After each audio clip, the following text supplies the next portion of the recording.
Welcome to Be Customer-Led, where we'll explore how leading experts in customer and employee experience are navigating organizations through their own journey to be customer-led, and the actions and behaviors employees and businesses exhibit to get there.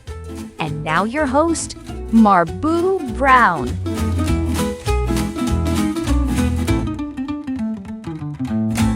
Hi, everyone, and welcome to another episode of Be Customer-Led, where we love to bring you practical insights and nuggets that you can use to enhance the customer and employee experience journey at your company right away. Today, we have a real treat for you. Our guest is Dr. Tom Dewitt of the XM Global Collaborative. I think it's fair to say that Tom is one of the most influential voices in the world of customer experience globally, and we're looking forward to the insights he will be sharing during our conversation today. Tom is the founder of CXM at MSU, which is dedicated to the advancement of customer experience management thought and practice. And as director of CXM at MSU, Tom founded North America's first academic program in customer experience management. It's a Master of Science in Customer Experience Management that's offered at Michigan State University. Tom is also an author and recently released the book, The Customer Excellence Enterprise, with his co-author, Wayne Simmons, who is the Global Customer Excellence Lead at Pfizer. With that, let's welcome Tom to the show. Welcome, Tom. Hey, thanks for having me. I'm absolutely glad that you can be with us. You know, I started off by giving a bit of an introduction, but we always like people to know the backstory of the folks who join us on the show. And so we want to know your backstory. What's your story, Tom? How did you come to be one of the most influential voices in the world of customer experience management globally? Well, you're much too kind in saying that about me, but I think, my story isn't that much different than most people in our field. I developed a genuine concern and gratification in serving the customer at an early age as a busboy when I was 14, working in a restaurant, and soon moved up to grill cook, where I actually got to take customer orders and cook their food to order. And I realized then that was going to be my career. And I spent a long time in the hospitality industry before getting my MBA and then moving on to my Ph.D., where it really permitted me to understand the psychology, not just behind the consumer, but also the employee. I was always just really captivated by that encounter from both perspectives. So I lean just as heavily into employee engagement as I do customer engagement.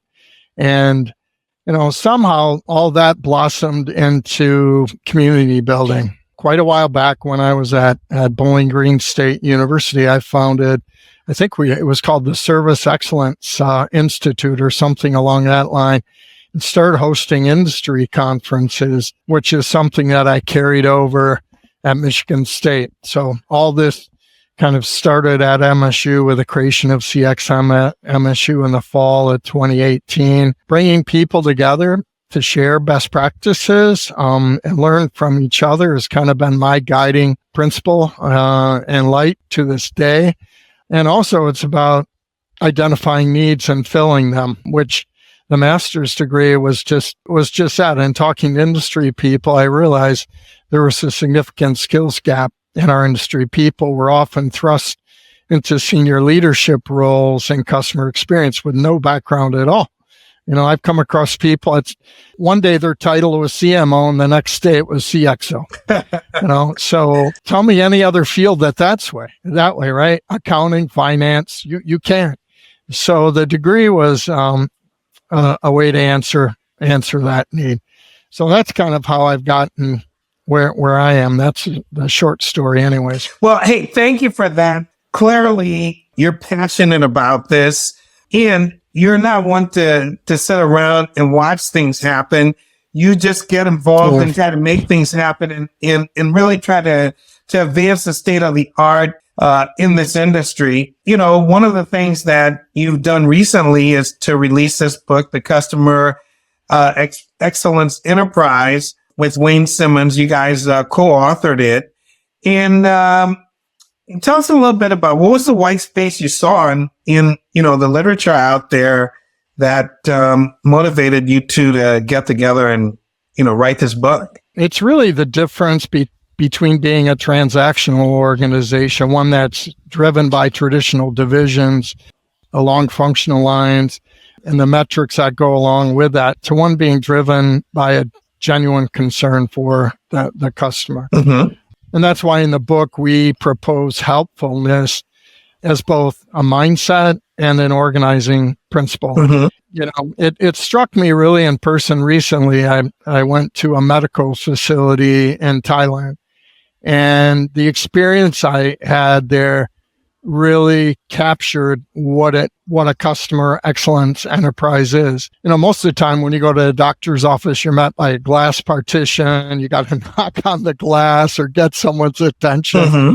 When I walked in this place, I was greeted not just by one, but the whole team of people behind a counter who all greeted me in Thai, Sawadee Krap, in a very warm and accommodating way.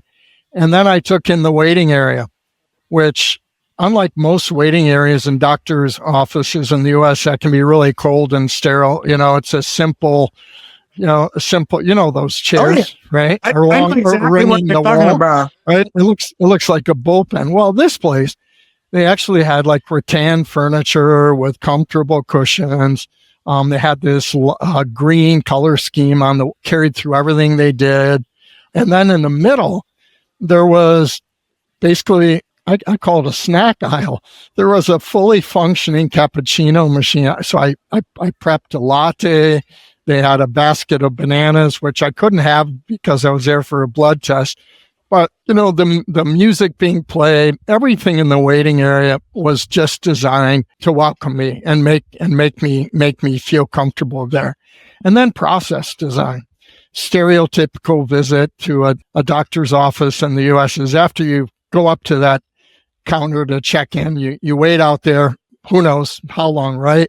And then I always think of someone opening the door, putting their back against the door to hold it open, then yelling my name across the room, and then they take me, I get weighed, my height's recorded, go into a treatment room. They take my temperature, my blood pressure.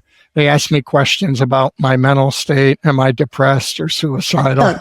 And then I'm made to wait again, right? For doctor will be with you. Who knows when? Yeah. And you're stuck there, reading these posters on the wall about obesity or whatever, right? And poking your phone. Or whatever. Well, right.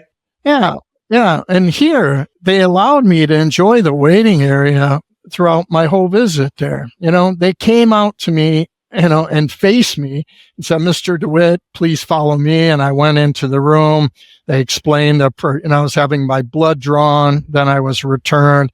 I was taken to another room for an EKG, then returned. And then finally, and this was after an hour and a half, they had in-house labs where they processed all my lab results. I met with a doctor. They brought me to the doctor. I didn't have to wait in a room for him. And he went line by line through every item on my blood test. The first time in my life, understanding that as someone who's getting older, that I needed that information. I needed to understand it. And he would pull up on the screen. He would Google a diagram and he would educate me. The first time, I'm 62. I was diagnosed as type 2 diabetic when I was 40. And then finally, billing. When I walked up to the counter, I was actually given an itemized bill where everything was demonstrated and scheduled my next appointment. But the point I want to make was the whole concept of helpfulness as an organizing mindset and strategy was evident in that experience. And it's not that hard. Everything that was done was based around that. And you pick that up as compared to almost the entire medical system or healthcare system in the U.S. So, that's really what the book is about. It's about moving, and unfortunately, most businesses in the U.S. are still ingrained in a very transactional approach towards their customers. And I think if not for the advent of technology and the empowerment of consumers, we'd still totally be stuck there. Well, that's really interesting. And, all the things that you were talking about, I can relate to that. And basically what I hear you saying is that the experience you have for your medical visit in Thailand, those folks have thought about the end-to-end experience. Even as you were talking, Southwest Airlines have a definition they use for hospitality. They say hospitality is achieved when employees and customers feel welcomed, cared for, and appreciated. And as you were describing that whole experience, it sounded very much to me like that was the kind of thing that was going on there. They were making you to feel welcome, cared for, and appreciated. So you talked about how this can be used as an organizing principle. So what do companies get out of being customer excellence enterprises? What are the top 3 reasons that they should go ahead and do that? What are they going to get? Well, I think, to me, it's reality. If reality hasn't hit them in the face yet, they're probably just not aware of it. And the book, we referred to it as today's hyper-empowered customer. Mm-hmm. And I think it's a mindfulness of that customer that is really critical in how they approach their relationships with their customers. So let me use that as kind of a guiding principle and the addressing the things that you asked for. First of all, today's consumers are better informed. Yes, they are. Due to social, not just social media, but the ability, the favorite search feature on my phone is restaurants near me. I travel the world, and everywhere I go, I travel on my stomach. I gauge my experiences in countries based on the quality of the food and dining experiences that I have when I travel. And I think I'm not that dissimilar from any consumer in that we are better informed and have access to more information than we've ever had in our life. And that way we're totally empowered. Secondly, we expect more. Call it the Amazon effect, call it what you will. But to today's consumers, the experience is just as important, if not more important, than the core product or service. In fact, I would argue that we approach products, goods, tangible products or physical goods in a very cognitive way, right? We have we have certain minimum expectations for performance of those.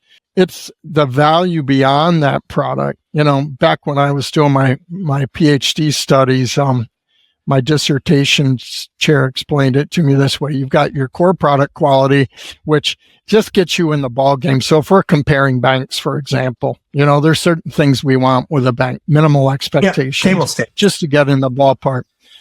The next level are supplemental product qualities. These are the things that you do differently that the customer values that your competitors don't do.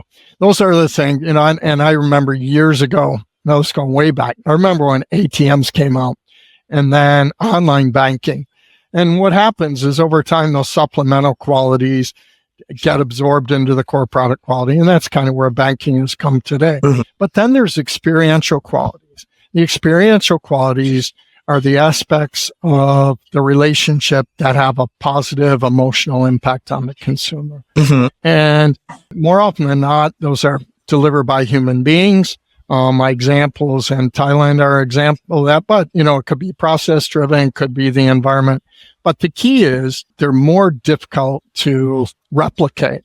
So it's these emotionally focused aspects of the company's value proposition that are most critical, whether it's how responsive and empathetic you are in post-purchase customer care.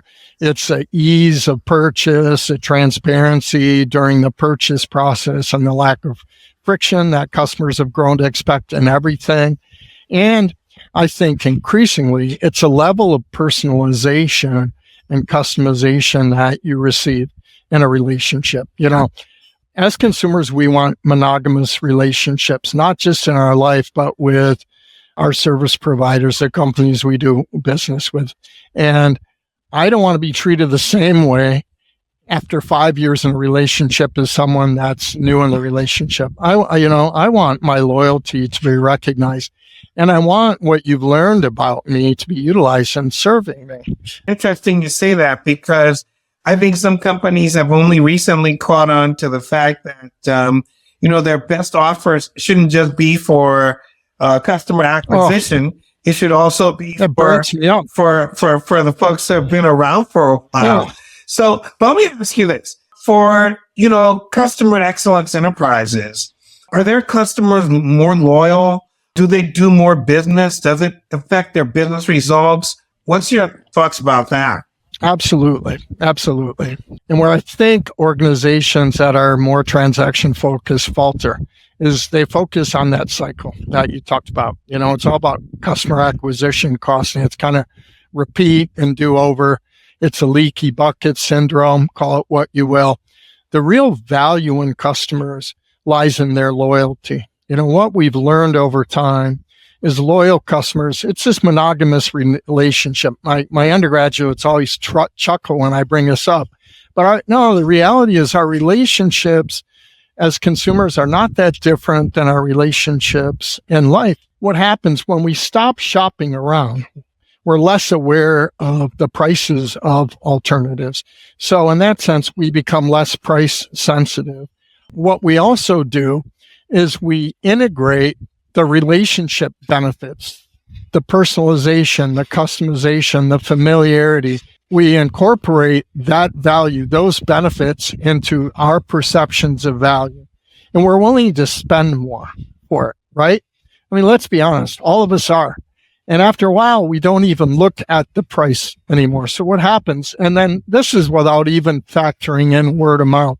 As you look at the lifetime value of a customer, and I know this is really a simplified view of it, but that's true. We spend more. And if we want monogamous relationships, we look for more solutions from the same provider. So if you really understand me as a consumer, like my doctor in Thailand, they also have a dental office on the second floor where I went in for a teeth cleaning. I went in for a teeth cleaning by the dentist. And as she finished up cleaning my teeth, she said, I found 3 cavities. Would you like me to take care of those right now? I said, of course. I was in and out of the chair in 45 minutes with my teeth clean and 3 cavities filled. They recognize reduce the friction, reduce the transactions, establish this level of trust in the relationship.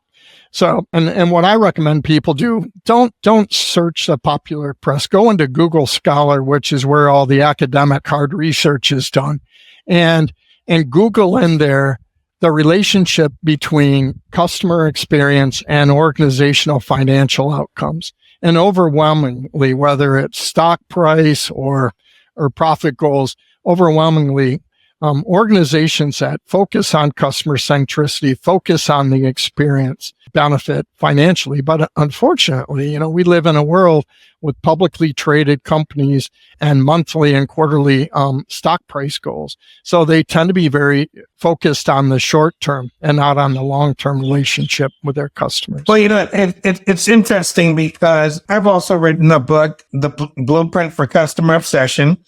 And I looked at a bunch of companies that qualify to be called customer obsession icons. And, when you look at those companies, their business results are off the chart as compared with, their peers. And some of those peers might even be customer focused. They might even be customer centric, but because these folks go to the next level even and obsess over their customers, their numbers just go way off the charts, right? So, I totally get what you're saying. So how about we talk about, in the book, you and Wayne describe these 39 bold moves that companies should make. Tell us about a few of them so we can understand what's going on. What are our appetites so we can, get into the book and just devour them. It's kind of like going to Baskin Robbins and asking me to choose my favorite flavor. I'll be, honestly, because where do you start? So I'll start at the beginning. Bold move number one: reframe the theory of the firm. It's interesting because when you were talking, what I was thinking about is why do privately held companies tend to be more successful than publicly held companies when it comes to customer focus? And I think it's not to maximize shareholder value in the traditional sense in terms of money. With privately held companies, and I'm not sure if the reference in the book, but two that come to mind to me are Trader Joe's and Chick-fil-A. Because they're not getting that pressure from the stockholders, and they can fixate on the customer. They can fixate on serving customer needs. Their reason for existence isn't to maximize the share price anymore, which you and I know is a really cold aspiration. Mm-hmm. But they're there. They're there. They've organized themselves around the needs of the customer and their ability to serve those needs. And I think, regardless of what people's feelings are fundamentally about Chick-fil-A and their leadership, if you look at how they responded to the COVID crisis immediately by moving going through straight to the drive-through, putting tents up outside in their drive-through lane and putting iPads in the hands of their employees, they immediately responded to that. Thoughts like that, as well as, I don't know how you feel, Trader Joe's has this love of, their customers have a love affair with them. Almost all their products are privately developed and held. They tend to hire their customers as employees because they're their biggest brand advocates. And when you go through the checkout lane, well, first of all, when you go into Trader Joe's, you go in to buy 3 things and you walk out with 10 or 30. And then when you go through the checkout, the cashier is saying, "Oh, I love that. You try that," whatever. Anyways. So reframe the theory of the firm. Why are you there? Well, for what it's worth, Trader Joe's and Chick-fil-A are two of the customer obsession icons that I profile in Blueprint for Customer Obsession. So you can see that we're definitely on the theme. Well, and I'm not, I'll be perfectly honest. I'm not a big fan of Chick-fil-A's food, and I don't go there much as a consumer, but I watch them as a observer, and I'm like, wow. The thing that's interesting financially, they outperform all the other fast food companies financially, and they're closed one day a week. Their same store sales are higher than anybody in the industry, and they do it with their arm behind their back. Yeah. Tied behind their back. So you can't argue with that. I've been in different airports, and I've seen the same kind of phenomenon where you're in the airport, there's all these food places, and there's all these folks who are going to Chick-fil-A, and the other folks, it's really something to behold. But in any case, I'll come back to something I want to say about this, because you talked about privately held versus publicly held. And of course, Amazon is a huge publicly held firm, and they've been super successful at this. Well, let me just say it now. They didn't really bow to those pressures, right? And part of the reason is because Jeff Bezos has this saying that you can have a symphony or you can have a rock concert. What you can't do is invite people to a rock concert and have a symphony. And so, they set their terms ahead of time as to how they were going to operate. And basically they're saying, this is what we're inviting you to. If you want to come, go ahead and come. Right. And by that, I mean the investors, and if this gives you heartburn, then go invest your money somewhere else. Right. And it's worked out for them, pretty well. But you were about to go to bold move number 2. So let's go there. Yeah. And this is really critical. Consistent with that mindset is reframe your customers as strategic assets. Now, we do that with patents. We do it with trademarks, intellectual capital.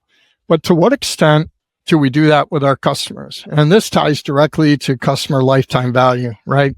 So rather than thinking about costs cost of acquisition, cost to deliver, which is very short term. What about thinking about customers as strategic assets? Customer excellence enterprises that demonstrate consistently delivering exceptional customer experiences is not just a source of competitive advantage, but it's a prerequisite for sustained organizational success and increasingly so in customer and experience-led markets. Mm-hmm. So thinking of, this is understanding, different market groups, understanding the lifetime value of that customer while they're with you, and, dealing with that in a very strategic way. And then I think the last bold move, and there's tons of them, but this one is really important to me, is model customer-centric behaviors up and down the firm. Mm-hmm. As I travel a lot internationally, in fact, just in the past couple of months, I've been in 3 different countries and had very different experiences in each country. And each is kind of reflective of the ability within the culture to foster human behaviors towards the customer that we would view positively. Singapore, where I am right now, incredible process design, incredible aesthetics in the store and so forth.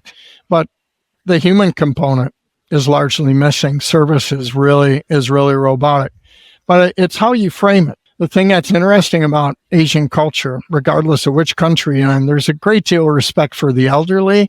There's a great deal of respect for family members. So you're going to treat your siblings and your cousins differently.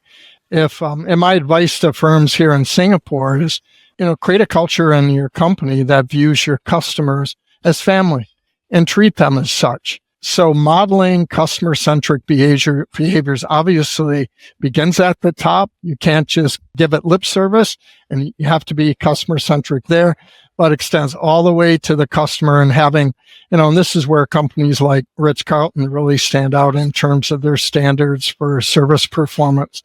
You've got to have those, but you also need to explain to people why. What we do know is, in general, human beings want to work for customer-centric organizations. They want to feel that what they do is important and valued and is having an impact. But leaders do a really poor job in translating that.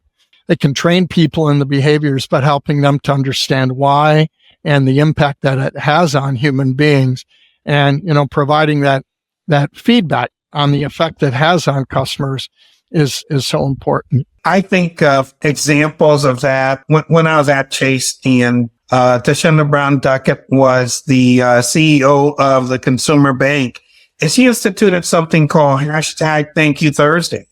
She would pick people, within the organization and send a thank you directly to those people, but do it in a way where the whole organization would see. And just that expression of gratitude, to those people on the team and being recognized by the CEO of the organization.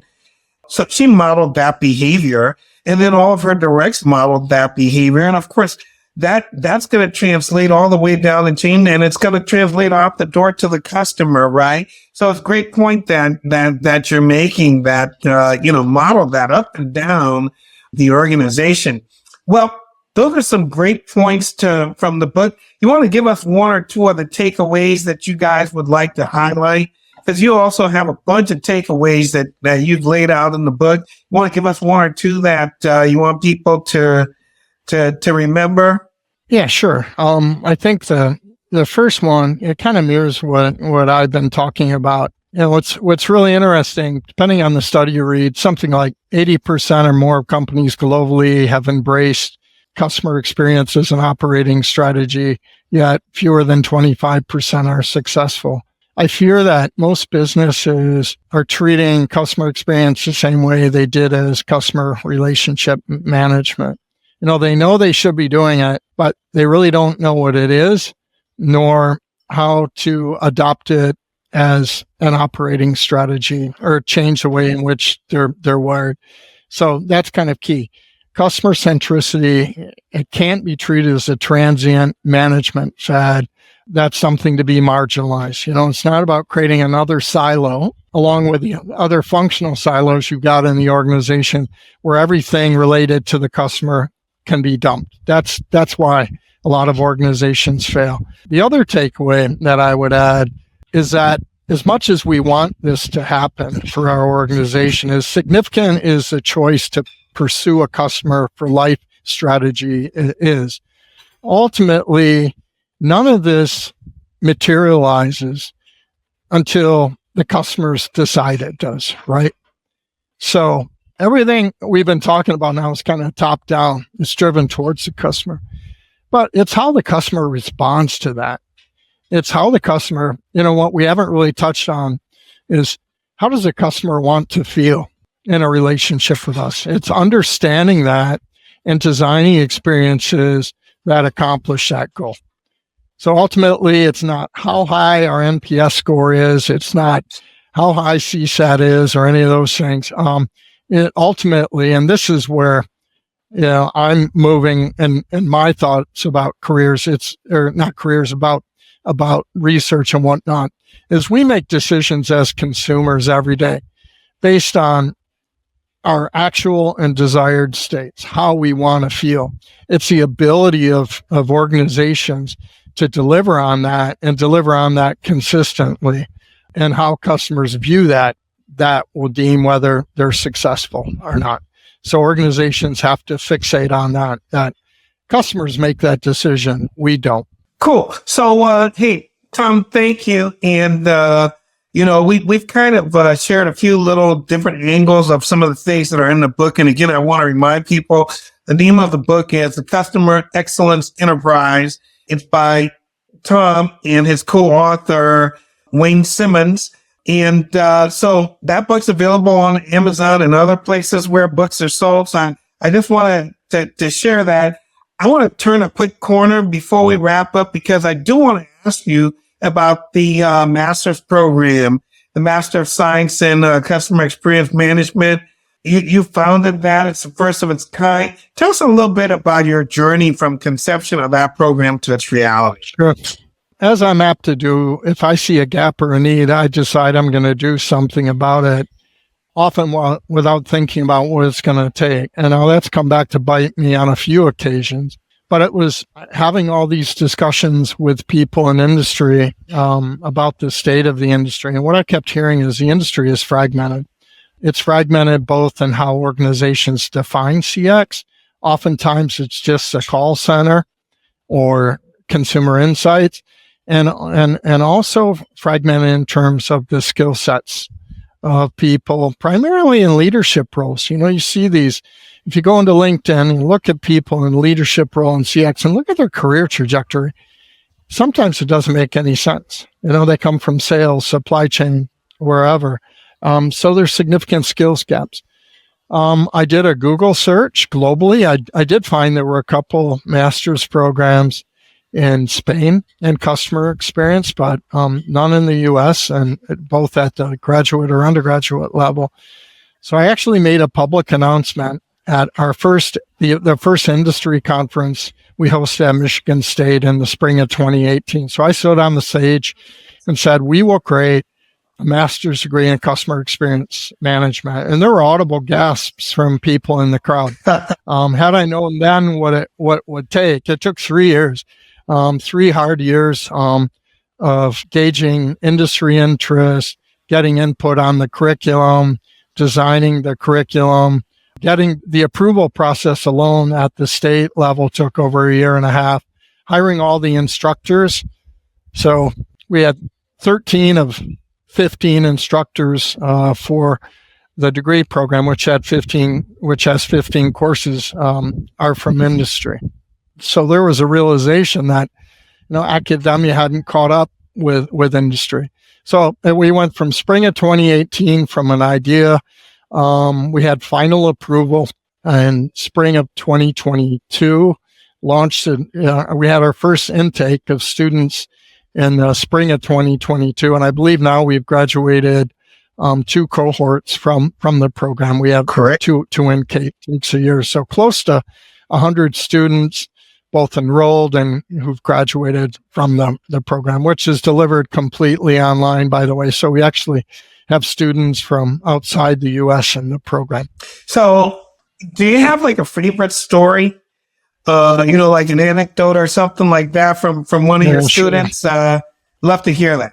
Yeah, have a lot of them. I think a couple things. One, the general feedback on the program is how practical and applied it is, that what they learn today, they can use the next day. I heard that a lot. People talking about, whatever we talked about in class last night, I brought it up in a meeting. We're using it now. So learn today and putting it in practice the next day. But on a personal level, I think, what the degree did, it developed a sense of confidence in practitioners and leaders that they didn't have before. In fact, the person I'm thinking about, he had every form of certification, had taken every certificate program out there, and said nothing compares to this program and what it did for him. And it resulted in him the confidence in leaving his present employer, getting a new job with an organization in financial services where he was able to create a CX function from the ground up. And now, after I think he's been there about a year, where he created a governance structure, created a framework, and now he's actively recruiting and filling the roles for a comprehensive CX function there. So it's a knowledge, it's a skills, but it's a confidence. And I would also encourage people to check that out. So, Tom, we basically come to the end of our time. One of the things I like to ask guests is, what question would you like me to ask my next guest? So when you tune in and listen, you'll get an answer to that question. Wow. Okay. Well, yeah, and I've kind of alluded to this already. This is one of the burning questions in my mind is what's being done in our industry for designing for and measuring outcomes of emotionally driven experiences. In fact, every experience is emotionally driven. The question is, what are we doing to understand the emotions people desire in an experience? And what are we doing to measure the ability of organizations to deliver on those emotional outcomes? Because the days of these rationally cognitive measures, including NPS and CSAT, and, was server friendly, was food tasty. That's all very cognitive. And we do have rational evaluations, but how are we designing for emotionally driven experiences and measuring the emotional outcomes? That would be my question. Okay, cool. So thank you for giving that question. So Tom, where can people go to follow and learn more about your work? I got LinkedIn. The whole business world exists on LinkedIn. So I've got over 16,000 followers there, so they can join that group. Just follow me, and I'll be the global. I plan to be the global Pied Piper of experience management. I'm gonna, in a very short period of time, people learn about how they can work with me and be part of a broader global community and experience management. One that includes not just customer experience practitioners, but patient experience, employee experience, user experience. One big happy family. Cool. Well, I'd like to thank you for joining us today. You've shared a lot of great content, a lot of great insights that folks can take and use. Like you said in the program, people could learn about something in class and use it at work the next day. Well, that's the whole idea of what we like to do on Be Customer-Led. And so I'd like to thank you for joining us and being a part of it. Thank you. Look forward to connecting with you and collaborating with you on other stuff in the future. So thank you very much. You bet. Okay. Have a good one. Thanks for listening to Be Customer-Led with Marbu Brown. We are grateful to our audience for the gift of their time. Be sure to visit us at becustomerled.com for more episodes. Leave us feedback on how we're doing or tell us what you want to hear more about. Until next time, we're out.